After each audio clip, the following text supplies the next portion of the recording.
오늘 말씀은 사도행전 18장 24절에서 19장 7절까지 말씀을 통해서 믿을 때 성령을 받았느냐라고 하는 제목으로 말씀을 드릴 때 큰 은혜가 되실 줄로 믿습니다. 먼저 사도행전 18장 24절 이하 말씀을 읽습니다. 알렉산드리에서 난 아볼로라 하는 유대인이 에베소에 이르니 이 사람은 언변이 좋고 성경에 능통한 자라. 그가 일찍이 주의 도를 배워 열심으로 예수에 관한 것을 자세히 말하며 가르치나 요한의 세례만 알따름이라. 그가 회당에서 담대히 말하기 시작하거늘 브리스길라와 아굴라가 듣고 데려다가 하나님의 도를 더 정확하게 풀어 이르더라. 아볼로가 아가야로 건너가고자 하므로 형제들이 그를 격려하며 제자들에게 편지를 써 영접하라 하였더니 그가 감에 은혜로 말미암아 믿는 자들에게 많은 유익을 주니 이는 성경으로서 예수는 그리스도라고 증언하여 공중 앞에서 힘있게 유대인의 말을 이기미르라. 아볼로가 고린도에 있을 때 바울이 윗주방으로 다녀 에베소에서 와서 어떤 제자들을 만나 이르되 너희가 믿을 때 성령을 받았느냐? 이르되 아니라 우리는 성령이 계심도 듣지 못하였노라. 바울이 이르되 그러면 너희가 무슨 세례를 받았느냐? 대답하되 요한의 세례니라. 바울이 이르되 요한의 회개 세례를 베풀며 백성에게 말하되 내 뒤에 오신 이를 믿으라 하였으니 이는 곧 예수라 하거늘 그들이 듣고 주 예수의 이름으로 세례를 받으니 바울이 그들에게 안수함에 성령이 그들에게 임하심으로 방언도 하고 예언도 하니 모두 12사람쯤 되니라. 아멘. 너희가 믿을 때 성령을 받았느냐? 사도 바울이 에베소에 있는 제자들에게 이 질문을 던졌을 때 에베소의 제자가 대답을 합니다. 우리는 성령이 계심도 듣지 못했습니다. 우리는 성령이 계심도 듣지 못했습니다. 이처럼 우리가 예수 그리스도를 믿을 때 물세례만 알고 성령 세례를 모르거나 우리가 복음을 전하면서 성령을 받고 복음을 전하는 것과 성령 체험 없이 복음을 전하는 것은 그 열매에 있어서 큰 차이가 나는 것은 확실합니다. 오늘 본문에는 네 사람이 등장하고 있습니다. 먼저 아볼로, 그리고 다음으로 브리스길라와 아굴라 부부가 소개되고 있고요. 그 다음에 우리가 너무나 잘 알고 계시는 바울이 나타나고 있습니다. 과연 이 네 사람은 성령을 받고 예수 그리스도를 전파했는지, 이들이 성령 체험을 받지 못하고 예수 그리스도를 전파했는지 오늘 본문을 통해서 살펴보면 알 수가 있을 것 같습니다. 먼저 우리는 아볼로를 한번 살펴보도록 하겠습니다. 아볼로는 물세례만 알았던 사람입니다. 성령을 알지 못했습니다. 그는 학식과 웅변이 뛰어난 사람입니다. 학식이 뛰어난 사람입니다. 웅변을 잘한 그러한 사람입니다. 헬라어에 로기오스라고 하는 이 단어는 두 가지 의미가 들어 있습니다. 하나는 유식하다, 또 하나는 말 잘한다. 자, 그렇기 때문에 NIV 성경 같은 경우는 이러한 유식한 사람으로 번역을 했고, 킹제임스 바이블이나 뉴 아메리칸 스탠더드 버전이나 우리 한글 개역 성경을 보면은 말 잘하는 사람으로 이렇게 해석을 해놓고 있는 것을 알 수가 있습니다. 바로 이뿐만 아니라 아볼로는 성경에 능통한 사람이었습니다. 그러나 이 사람에게 문제점, 단점이 하나 있었다고 하면은 성령을 체험하지 못해서 그가 전하는 말씀이 깊이가 없었다는 사실이에요. 오늘날 하나님의 말씀은 달달달 잘 아는데 성령을 알지 못하면 말씀의 깊은 단계까지 들어갈 수가 없는 것과 마찬가지입니다. 제가 전에도 우리 성도님들에게 소개를 한 적이 있습니다만은, 상당히 오래전의 말씀입니다만은, 우리나라의 카이스트에 계시는 유능한 박사님들, 교수님들이 국민학교밖에 안 나온 조울식 집사님을 모셔다가 성경 공부를 하신 적이 있었습니다. 어떤 목사님들을 요청하지 않습니다. 오직 조울식 집사님에게만 성경 공부를 받기를 원했습니다. 왜입니까? 국민학교밖에 나오시지 아니한 이 조울식 집사님이 성경 말씀을 전하면은 이 박사님들이 이해하실 수 있고 능력을 받고 은혜가 되고 성령의 역사가 일어났기 때문이 아니겠습니까? 그렇습니다. 마치 이 아볼로가 하나님의 말씀을 깊이 들어가지 못할 때 브리스길라와 아굴라라고 하는 이 평신도, 어쩌면 오늘날로 말하면 한 집사님 정도 되는데 이 부부가 데려다가 아볼로를 재교육시켰다는 사실이에요. 바로 브리스길라와 아굴라 집사님을 통해서 교육을 받은 이 아볼로는 아가야로 건너가서 많은 사람들에게 유익을 끼쳤고 고린도 교회의 유능한 지도자가 될 수가 있었습니다. 그렇습니다. 성령을 알고 성령을 깨닫고 나니 유능한 고린도 교회의 지도자가 되신 것입니다. 우리는 고린도전서 3장 6절에 보면 바울이 이렇게 말씀을 합니다. 나는 심었고 아볼로는 물을 주었다. 바로 사도 바울은 고린도 교회를 개척했고, 그리고 아볼로는 고린도 교회 성도들에게 하나님의 말씀을 양육했다는 뜻입니다. 그렇기 때문에 바울과 아볼로의 관계는 동역자의 관계예요. 그리고 고린도 교회에 모범스러운 많은 사람들이 추정하고 따를 만한 그러한 인물이 아볼로였고 바울이었다는 사실입니다. 그래서 바울은 담대히 이렇게 말씀을 합니다. 여러분, 나를 본받으십시오. 그러니까 본을 받을 만한 아볼로였고 본을 받을 만한 사도 바울이었다고 하는 사실입니다. 이제 우리는 두 번째로 조금 전에 아볼로를 교육을 시켰던 브리스길라와 아굴라 부부를 한번 살펴보도록 하시겠습니다. 이 두 부부는 AD 49년경 로마 황제 글라우디오가 로마에 살고 있는 유대인들에게 추방령을 내렸습니다. 다시 말씀을 드리면 로마를 떠나라는 것입니다.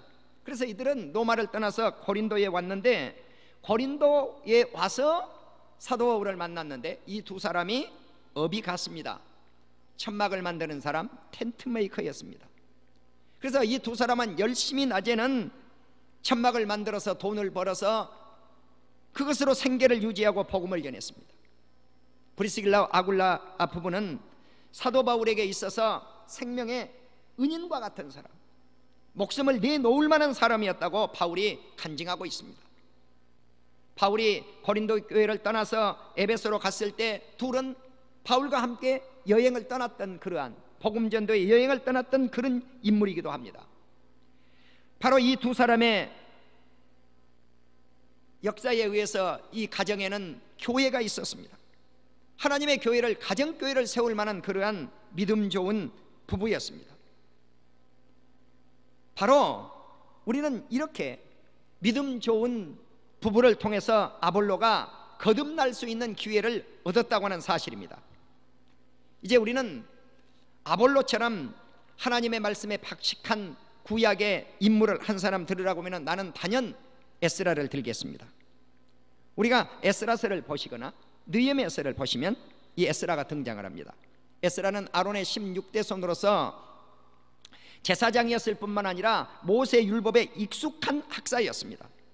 그는 그 당시 아닥사스다 왕에게 총애를 받았고 사랑을 받았던 인물이고, 아닥사스다 왕에게 무엇을 구하든지 다 받았더라고 성경은 기록을 하고 있습니다. 에스라 7장 6절에서 그는 예루살렘에 도착할 때까지 하나님의 선하신 도움을 통해서 이제 고국에 돌아올 수 있었던 그런 인물이기도 합니다. 그는 고국에 돌아와서 하나님의 말씀을 연구했고, 연구한 그 말씀을 실천했고, 실천한 그 말씀을 이스라엘 백성들에게 가르치기로 결심을 했습니다. 나는 그래서 에스라의 3대 결심이라 그렇게 말씀을 합니다. 하나님의 말씀을 연구하기로 결심, 하나님의 말씀을 실천하기로 결심, 하나님의 말씀을 이스라엘 백성들에게 가르치기로 결심, 이 3대 결심입니다. 그렇습니다. 에스라는 하나님께서 왕의 마음에 예루살렘 여호와의 성전을 아름답게 하시려는 뜻을 두시고 에스라 자신에게 왕과 왕의 보좌관들, 요즘으로 말하면 마치 대통령 비서관과 같은 그런 사람들이죠. 또 왕의 권세 있는 방백들 앞에서 은혜를 입게 하셨을 뿐만 아니라 하나님의 손이 에스라 위에 힘을 얻을 수 있도록 머물러 계셨다는 사실입니다. 구약 성경은 이 말씀을 성령의 강력한 역사가 에스라에게 임했다 이렇게 표현을 하고 있지 않지만 분명한 것은 하나님의 손길이 에스라 위에 임해 있었으니 그는 성령 충만함을 받은 사람이 틀림이 없습니다. 사랑하는 우리 성도 여러분, 느헤미야 8장을 보시면 에스라가 수문 앞 광장에 아침에 일찍부터 낮 12시 정오까지 하나님의 말씀 율법책을 강론을 합니다. 모든 수문 앞 광장에는 하나님의 말씀을 알아들을 만한 이스라엘 백성들이 다 어린아이부터 어른까지 모여들었습니다. 에스라가 하나님의 말씀을 펼쳐서 한 절 읽고 해석하면 모든 백성들은 아멘 하였고, 아멘 하면서 은혜를 받은 그 백성들이 눈물을 흘렸다고 하는 사실입니다. 이것이 감동입니다. 하나님의 말씀을 들을 때, 읽을 때, 설교를 들을 때, 이때 성령님이 임재합니다. 성령의 역사 없이 눈물을 뿌릴 수 없고 성령의 역사 없이 감동을 받아낼 수가 없기 때문에 그렇습니다. 그들은 하나님의 말씀을 밝히 알고 나니까 내일도 에스라 선지자에게 하나님의 말씀을 또 들어야 되겠다, 이렇게 에스라 선지자를 찾아오기도 했습니다. 그들은 7일간 성회를 마치고 나서 특별 성회를 다시 열어서 낮 4분의 1 동안은 성경을 읽고 낮 4분의 1 동안은 금식하며 회개하며 하나님을 찬양하며 하나님 앞에 경배하는 은혜로운 백성들이 되었습니다. 오늘날 우리 한국교회 성도님들은 11시에 예를 들어서 예배를 드리면 12시에 땅 하고 땡 하고 하나님의 말씀을 예배를 마쳐 달라고 합니다. 우리는 하나님의 말씀에 귀를 그렇게 깊이 기울이려고 하는 것이 고대의 성경에 나타난 성도님들처럼, 아니면 우리 박철환 선교사님이 필리핀 가셔서 아이따 선교를 하고 있는데 그 산족들에게 하나님의 말씀을 전하면 그들은 몇 시간이라도 하나님의 말씀을 듣곤 합니다. 또 조선족들, 우리 동포들에게 하나님의 말씀을 전하면 중국에 있는 그 조선족들은 몇 시간씩 하나님의 말씀을 들을 수 있는 능력이 있습니다. 마치 1800년도에 우리나라에 이 복음이 들어올 때, 하나님의 말씀을 배우고자 할 때 오히려 과거 성도님들이 오늘날 사는 우리 성도님들보다 하나님의 말씀이 뜨거웠던 것이 아닌가 한번 되돌아볼 수 있는 기회가 될 수 있기를 주의 이름으로 축원합니다. 사도행전 19장을 보시면 사도 바울이 말씀을 합니다. 너희가 믿을 때 성령을 받았느냐? 너희가 믿을 때 성령을 받았느냐? 그들은 물세례밖에 몰랐습니다.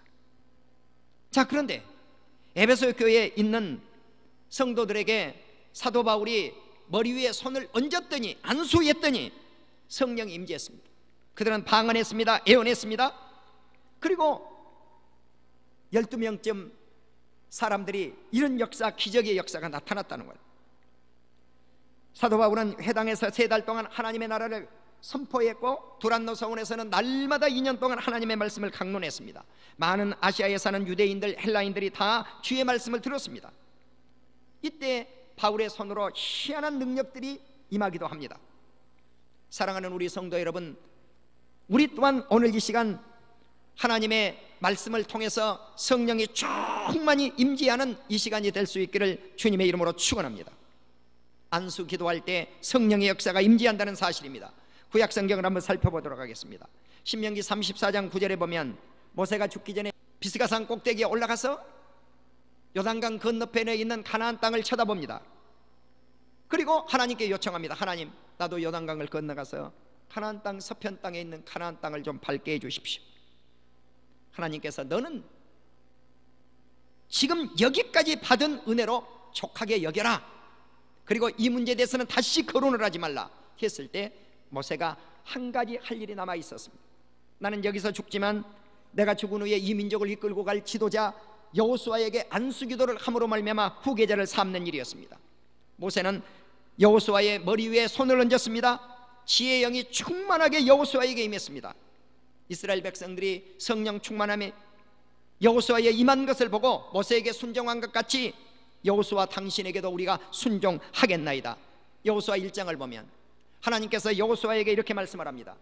너는 강하고 담대하라. 강하고 극히 담대하라. 강하고 담대하라. 백성들도 말씀을 합니다.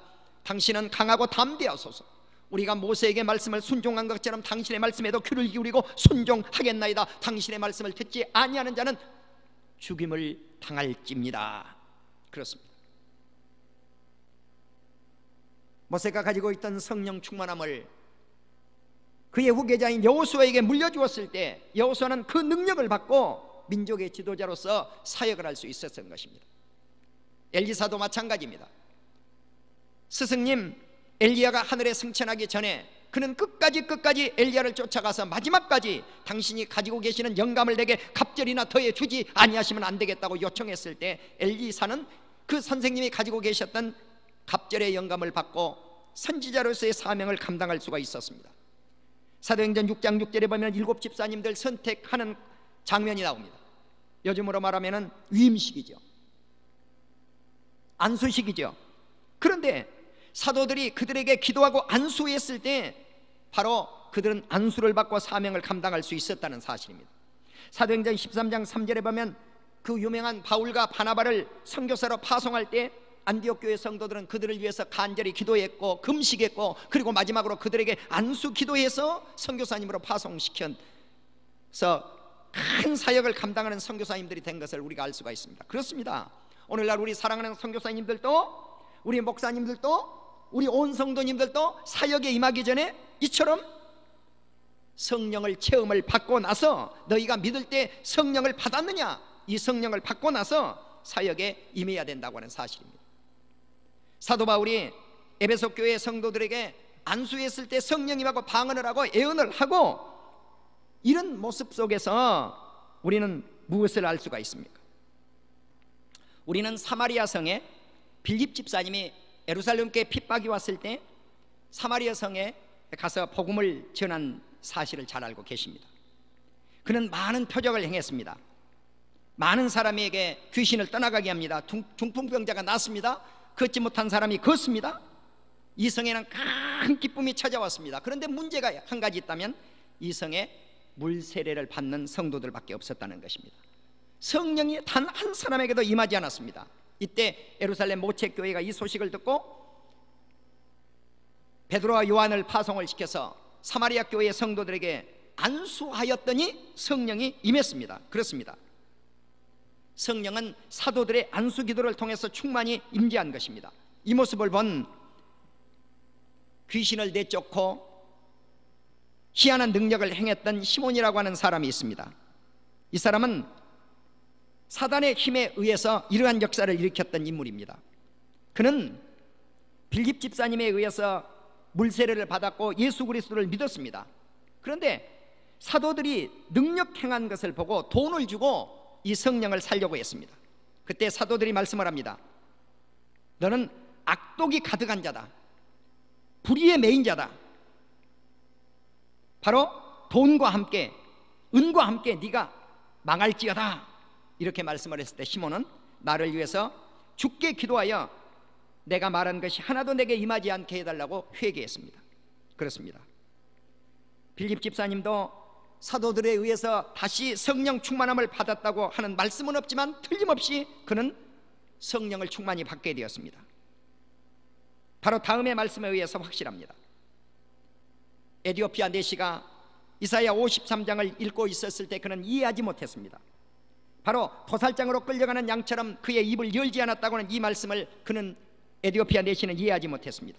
빌립 집사님이 이 말씀은 예수님이 십자가를 지시러 가실 때 도살장으로 끌려가는 양처럼 예수님이 입을 열지 않았다고 하는 말씀이라고 하는 것을 해석해 주었을 때 두 사람은 하나님의 말씀을 이해하면서 물 있는 곳으로 가서 물세례를 받고 에디오피아 내시에게 물세례를 빌립 집사님이 주고 물에서 올라올 때 주의 영이 빌립 집사님을 이끌고 갔다고 했습니다. 바로 성령 충만함으로 능력을 받게 되었다고 하는 말씀입니다. 사랑하는 우리 성도 여러분, 사도 바울은 바울의 몸에서 손수건이나 앞치마를 가져다가 병든 사람에게 얹기만 하면 병이 떠나고 마귀가 떠났습니다. 이 모습을 유대 제사장인 스게와의 7 아들들이 보고 야, 우리도 저렇게 했으면 좋겠다 했는데 마귀들이 이렇게 이야기를 합니다. 내가 예수도 알고 사도 바울도 알거니와 너는 누구냐? 악귀 들린 사람이 그들에게 뛰어올라 눌러 이기니 그들이 상하여 벗은 몸으로 그 집에서 도망하였다고 성경은 기록하고 있습니다. 사랑하는 우리 성도 여러분, 우리는 이처럼 하나님의 말씀을 능력 없이 성령을 체험한다든가 아니면 돈으로 성령을 살려고 한다든가, 이것은 어리석은 짓입니다. 디모데후서 1장 6, 8절을 보시면 사도 바울이 디모데에게 이렇게 말씀을 합니다. 네가 안수할 때 네 속에 있는 하나님의 은사를 다시 불릴 듯하게 하기 위하여 너는 생각나게 한다. 다시 말씀을 드리면 이 말씀이 무슨 말씀이냐면, 네가 사도로 부름을 받을 때 네 속에 성령의 불길이 타올랐지 않느냐는 겁니다. 사랑하는 우리 성도 여러분, 우리가 처음 예수 믿고 은혜를 받을 때 우리의 마음속에 성령의 뜨거운 불길이 임하고 불이 탔습니다. 그런데 점점점 예수님을 1년 믿고 2년 믿고 3년 믿고 4년 믿고 10년 믿고 20년 믿고 하면은 성령의 불이 더 타올라야 되는데 새카만 숯검정처럼 타간다는 사실이, 제가 신학교 다닐 때 이런 말씀을 하더라고요. 신학교 1학년 때는 불덩어리로 들어갔는데 신학교 4학년 졸업을 하니까 숯검정이 돼서 나왔다고. 이거 무슨 말씀이에요? 은혜가 다 떨어져서 나왔다는 말씀이에요. 우리는 예수님을 더 오래 믿고 신학을 더 오래 했다고 하면은 성령의 불길이 더 타올라야 되지 않겠느냐는 것입니다.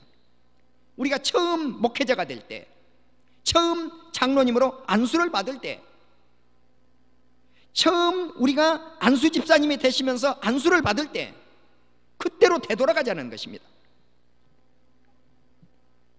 내 마음속에 잠복해 있는 불이 다시 타오르도록, NIV 성경처럼 내 마음속에 있는 잠복한 성령의 불이 다시 타오르도록 이 시간 우리는 성령의 불길을 타오를 수 있는 이 시간이 될 수 있기를 주의 이름으로 축원합니다. 바로 성령의 불길이 타오를 때 사도 바울은 디모데에게 말씀을 합니다. 두려워하는 마음이 아니요 능력과 사랑과 근신하는 마음이 있어야 될 것입니다.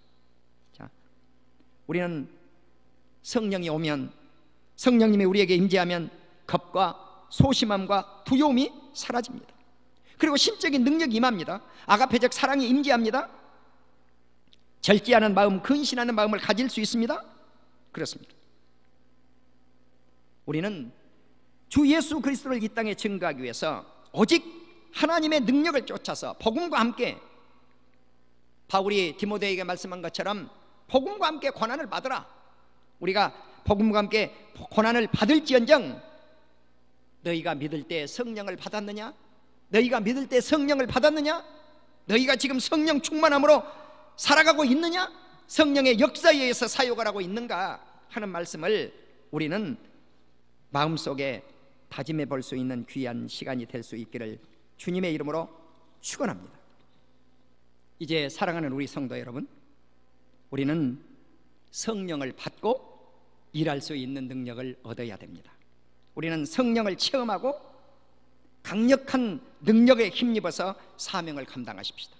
그리고 성령을 받고 믿음을 지속해 나갈 수 있기를 주의 이름으로 축원합니다. 그리고 성령을 받고 기적과 표적과 그리고 말씀의 힘과 기도의 능력과 찬양의 힘과 이러한 능력을 받아서 병을 치유하고 마귀를 떠나 보내는 그러한 능력도 얻는 우리 온 성도님들이 되실 수 있기를 주의 이름으로 축원합니다.